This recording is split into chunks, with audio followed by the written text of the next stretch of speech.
Kita semua pasti pernah ada di titik dimana rencana yang udah kita susun dengan matang tiba-tiba tuh berantakan. Mungkin kita udah nyiapin strategi untuk karir, punya target belajar, atau ngerencanain sesuatu yang besar untuk tahun ini. Tapi ternyata semuanya nggak berjalan seperti apa yang kita harapkan. Aku sendiri pernah ngalamin cerita seperti ini, dan di episode ini aku mau cerita sedikit gimana pengalamanku berdamai dengan hal itu dan tetap melangkah maju. Yang pertama, kita harus sadar bahwa memang kenyataan kadang nggak sesuai dengan harapan. Karena kita ngerasa dunia ini nggak adil, kita udah berusaha sekuat tenaga, ngorbanin waktu, tenaga, dan mungkin perasaan kita, tapi tetap aja hasilnya nggak sesuai harapan. Aku sendiri pernah ngalamin masa-masa di mana aku benar-benar ngerasa gagal. Bisnis pertamaku yang aku bangun dengan penuh semangat itu hancur dalam hitungan bulan. Semua yang aku tabung selama bertahun-tahun itu lenyap. Aku masih inget banget malam-malam dimana aku gak bisa tidur, hanya natap langit-langit di kamar, nanya ke diri sendiri, kenapa harus aku? Kenapa harus aku yang gagal gitu? Yang lebih menyakitkan lagi, aku harus nerima kenyataan bahwa orang-orang ngelihat aku jatuh. Aku lihat raut wajah kecewa orang-orang sekitarku, walaupun mereka gak pernah ngomong langsung. Itu yang paling nyakitin gitu. Aku bahkan sempat berpikir aku udahlah gak usah bisnis lagi. Hidup ini kayaknya gak adil banget gitu. Tapi ternyata justru di titik terendah itu aku sadar bahwa yang bisa menarik aku keluar dari jurang itu cuma aku sendiri. Jadi saat rencana kita berantakan, tentu aja reaksi pertama yang muncul di diri kita itu pasti kecewa. Dan itu wajar. Aku sendiri aku nangis. Aku merasa marah sama diri sendiri. Aku ngabisin hari-hari hanya untuk nyalahin keadaan. Tapi setelah sekian lama terpuruk, aku sadar kalau aku terus di sini, aku gak akan kemana-mana. Beneran, kalau aku terus di sini, aku gak akan kemana-mana. Aku gak bisa terus nyalahin keadaan.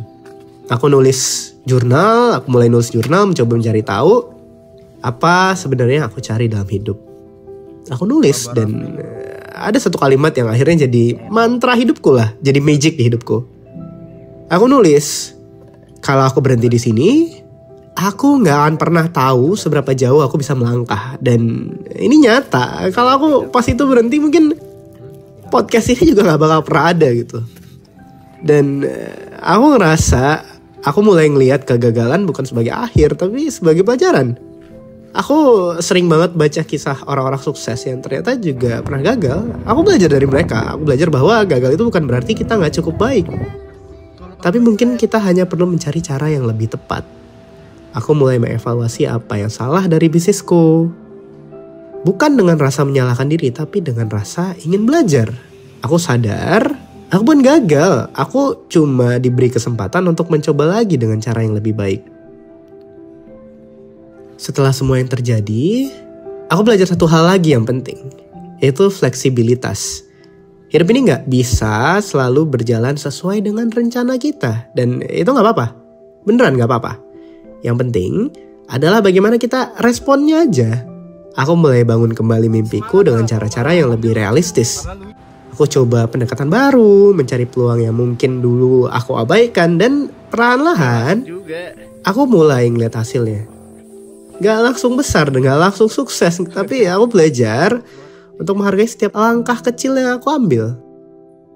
Aku tahu mungkin kamu yang sedang mendengarkan ini juga pernah atau sedang mengalami hal yang sama. Kamu udah berusaha, tapi hasilnya gak sesuai harapan. Kamu ngerasa dunia gak adil. Kamu ngerasa dunia itu gak buat kamu. Tapi aku ingin bilang, jangan berhenti di sini. Jangan biarin kegagalan itu jadi akhir dari cerita hidupmu. Bisa jadi justru ini adalah titik awal perjalanan luar biasa yang mungkin belum kamu sadari. Aku pribadi, aku rasa kalau aku bisa bangkit, mungkin orang-orang di luar sana juga bisa. Kita semua punya kekuatan lebih dari yang kita kira. Dan aku harap episode ini bisa sedikit membantu dan memberi semangat buat kita, buat aku, kamu, dan semua orang. Kalau kamu sendiri, kamu punya cerita nggak? Cerita kebangkitan dari kegagalan. Kalau ada, coba tulis di kolom komentar.